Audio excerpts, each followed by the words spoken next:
안녕하세요. 윤우리 목사입니다. 오늘도 정말 주님의 말씀과 함께 하루를 시작하길 원합니다. 우리가 굿뉴스, 굿라이프를 25년도 마음에 품길 원해요. 그래서 말씀으로 우리 인생에 정말 건강한 좋은 삶이 일어나길 바랍니다. 하나님께서 우리에게 주신 말씀은 사도행전 13장 14절에서 17절까지의 말씀입니다. 그들은 버가에서 더 나아가 비시디아의 안디옥에 이르러서 안식일에 회당에 들어가 앉았다. 율법과 예언자의 글을 낭독한 뒤에 회당장들이 바울과 바나바에게 사람을 보내어 형제들이여 이 사람들에게 권면할 말씀 있으면 해주시오 하고 청하였다. 그래서 바울은 일어나서 손을 들고 말하였다. 이스라엘 동포 여러분, 그리고 하나님을 두려워하는 사람들이여, 내 말을 들으십시오. 이 백성 이스라엘의 하나님께서 우리 조상들을 택하셨습니다.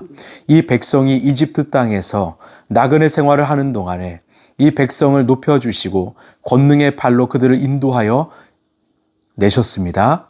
아멘. 이 바울과 바나바가 이 비시디아 안디옥에 도착했을 때 그날은 이 안식일이었고요. 이 유대인 회당에서는 예배가 열렸습니다. 당시에 그 유대인 회당의 그 예배의 구조는 어떠했는가? 그 회당장이 예배를 진행하면서 이 성경 낭독자와 또 설교자를 선정하는 권한을 가지고 있었습니다. 가령 회당장이 지목한 그 사람이 성경을 낭독한다면 또한 그 예배에 참석한 사람들 중에 한 사람을 지목해서 그 율법에 대해서 설교하는 그런 형식의 예배를 드렸습니다. 그리고 그 좌석도 구분되어 있었는데요. 일반 회중석과 그 랍비석이 따로 있었습니다. 여러분, 바울은 누구였지요? 바로 스승이 가말리엘, 그 율법의 최고의 스승이었죠. 이 바울 역시도 당시에 율법 학자였습니다. 또한 바나바 역시도 정통파 레위인이었지요. 그렇게 이들은 그 랍비석에 앉을 수 있었습니다. 이제 회당장의 선택으로 누군가 성경을 낭독했고요. 이제 정말 처음 보는 사람이었던 이 바울과 바나바를 향해서 이 설교를 요청하는 상황이 찾아왔습니다. 자, 이것도 하나님의 계획이었겠죠. 16절을 보면 그래서 바울은 일어나서 손을 흔들고 말하였다. 이 바울이 벌떡 일어났습니다. 그리고 손을 흔들었습니다. 이것은 내 말에 경청해달라는 말입니다. 그리고 설교를 하기 시작했습니다. 이 사도행전 13장의 설교가 중요한 것은 바울이 여러 설교를 했겠지만 그 설교 전문이 나와 있는 유일한 장이 바로 사도행전 13장이기 때문입니다. 왜 성경은 그 많은 바울의 설교 중에 이 13장에 유일하게 전문을 기록했을까요? 이것은 이 설교가 그만큼 중요하다라는 것이죠. 하나님이 택하신 것만큼 정말 중요한 메시지가 있다는 것을 우리는 알게 됩니다. 자, 17절에 이 백성 이스라엘의 하나님께서 우리 조상들을 택하셨습니다. 이 백성이 이집트 땅에서 나그네 생활을 하는 동안에 이 백성을 높여주시고 권능의 발로 그들을 거기에서 인도하여 내셨습니다. 아멘. 자, 지금 바울은 하나님께서 이스라엘을 택하셨다고 말합니다. 여러분, 왜 하나님께서 그 이스라엘 민족을 택하셨을까요? 신명기를 보면 가장 연약하고 볼품없는 민족이라고 말합니다. 가장 연약했기 때문에, 가장 볼품 없었기 때문에 하나님은 그 백성을 택하셨다고 말씀하셨습니다. 이것은 하나님의 긍휼하심이었습니다. 하나님이 택하신 후에 그들을 건져내셨습니다. 도우셨습니다. 함께 하셨습니다. 인도하셨습니다. 즉, 이들의 인생을 책임지셨습니다. 지금 바울이 고백하는 동사는요, 이 하나님을 향해 있습니다. 주어가 하나님이시고 동사는 그 하나님의 일하심을 표현하는 것입니다.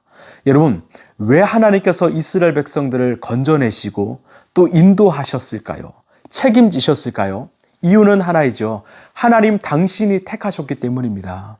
하나님이 당신의 자녀로 백성으로 택하셨기 때문에 끝까지 책임을 지신 것입니다. 사실 이 이스라엘 백성은 바로 사도 바울이었습니다. 이것은 자기의 신앙 고백과도 같았습니다. 하나님께서 바울을 택하여 주시고 또 인도하여 주시고 또 보호하여 주시고 책임지셨습니다. 그렇다면 여러분, 바울이 그럴 만한 존재였습니까? 아니었습니다. 바울은 하나님의 교회를 짓밟는 폭도였고 당시의 그리스도인들을 박해하는 폭도였습니다. 하나님의 역사와 사역을 방해하는 데 가장 앞장섰던 사람이었습니다. 그러나 그런 바울을 택하신 것은 바로 그 바울이 그만큼 연약했기 때문입니다. 그리고 바울을 책임지신 이유는 하나님이 그 바울을 택하셨기 때문이죠. 여러분, 이것은 우리도 마찬가지입니다. 하나님께서 왜 우리의 삶을 책임지실까요? 늘 인도하시고 보호하실까요? 끝까지 책임지신다고 말씀하실까요? 바로 그 하나님께서 우리 인생을 택하셨기 때문입니다. 여러분, 그래서 걱정하지 마십시오. 내 삶에 어려움이 찾아왔습니까? 어떤 아픔과 어떤 문제가 찾아왔습니까? 걱정하지 마십시오. 우리 하나님께서는요, 하늘을 나는 새도요, 땅에 핀, 들판에 핀 어떤 꽃들도 키우십니다. 하물며 당신의 자녀들은 그냥 두실까요? 그렇게 우리가 그냥 홀로 살아가는 인생이 아니라 하나님이 책임지시는, 하나님이 택하신 하나님의 자녀라는 이 정체성을 잃어버리지 않길 바랍니다. 우리의 삶을 통해서 내가 하나님의 자녀인 것을 드러내고, 정말 내가 예수의 그 복음을 가진 것을 드러내고, 정말 그 자녀에 합당한 삶을 살아가는 저와 여러분 되길 소망합니다. 이제 새해가 이제 하루가 지났지요. 우리가 정말 이 새해를 맞이하면서 했던 이 결단을 우리가 잃어버리지 않길 원합니다. 아침에 일어나서 내가 말씀을 묵상하고 예수 그리스도를 생각하고 또 기도하는 거. 여러분, 내가 무엇을 해야지 이것이 아니라 먼저 예수님을 한번 진실로 사랑하길 원합니다. 내가 예수님을 더 사랑하겠습니다. 예수님 한 분만 더 따르겠습니다. 그러면 자연스럽게 우리의 삶에 말씀과 기도가 회복될 것입니다. 그런 우리를 통해서 우리 주님은 이 시대에 성령행전, 사도행전을 써 내려갈 것입니다. 여러분, 두려워하지 마십시오.